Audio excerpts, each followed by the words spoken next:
다음은 진성준 정책위 의장님의 발언이 있겠습니다. 네. 계엄 선포 직후 윤석열 대통령이 최상목 경제부총리에게 문건 한 장을 건네서 예비비 등 계엄 자금을 확보하라고 지시한 것으로 드러났습니다.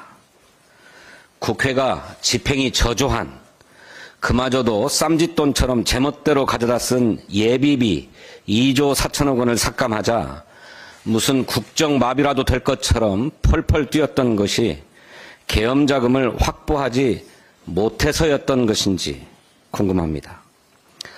여인영 전 방첩사령관은 검찰 조사에서 대통령이 지난해 12월 사회 문제를 해결하는 것은 비상조치밖에 없지 않느냐는 취지의 발언을 했다고 진술했습니다. 윤석열이 이미 오래전부터 계엄을 계획하고 그 실행을 위해서 예산까지 확보하려는 등 치밀하게 준비했던 것으로밖에 볼 수 없습니다. 그런데도 국민의힘은 내란 극복이 아닌 내란의 힘이 되는데 당력을 쏟고 있습니다. 국회 추천 몫의 헌법재판관을 권한대행이 임명할 수 없다고 억지를 부립니다. 급기야 헌법재판관 후보자 3인에 대한 인사청문회 등 임명 동의 절차를 전면 거부하고 나섰습니다. 국회의장이 제안한 내란 사태 국정조사에 대해서도 반대합니다. 내란의 진상조사도 거부하고 헌정질서 회복도 방해합니다.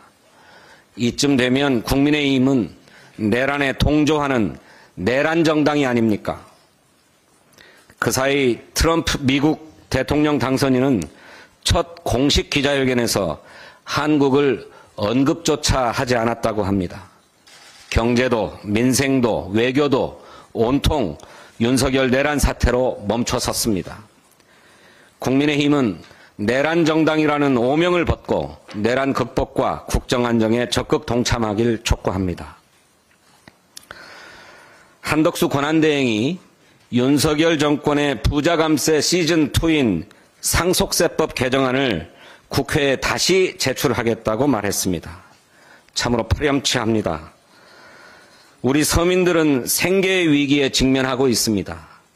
지속적인 삼고 현상과 최악의 고용 한파에 따른 실질소득 감소로 가계는 빚으로 갚으며 버텨내고 있습니다.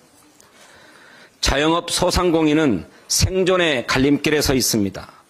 폐업을 하고 싶어도 대출금을 갚지 못해서 폐업하지 못한다는 안타까운 사연들이 쏟아지고 있습니다. 불법 계엄과 내란 사태는 이런 경제 위기에 기름을 부은 격이었습니다. 상속세법 개정안은 초고액 자산가를 대상으로 한 감세가 핵심입니다. 상속세 최고세율을 40%로 낮추자는 것입니다.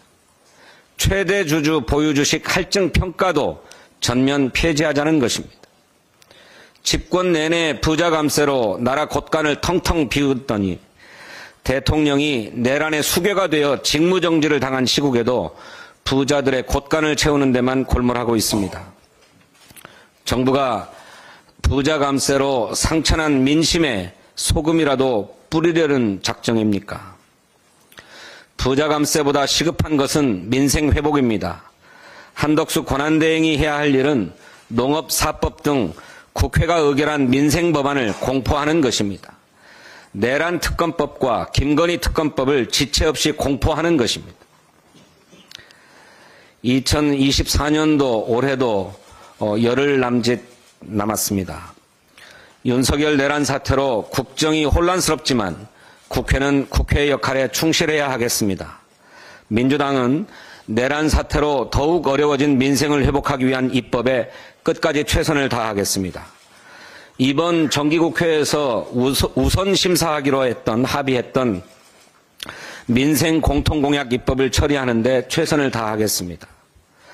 연내에 처리하지 못하는 법안들이 있다면 그 가운데 시급한 법안들을 따로 추려서 신속 처리 안건으로 지정하는 방안도 적극 추진하겠습니다. 예고해드린 대로 잠시 후 10시 30분부터 상법 개정을 위한 정책 디베이트가 개최됩니다. 국장 부활을 위한 민주당의 정책 행보입니다. 개인 투자자들을 비롯한 국민 여러분의 많은 관심을 부탁드립니다. 감사합니다.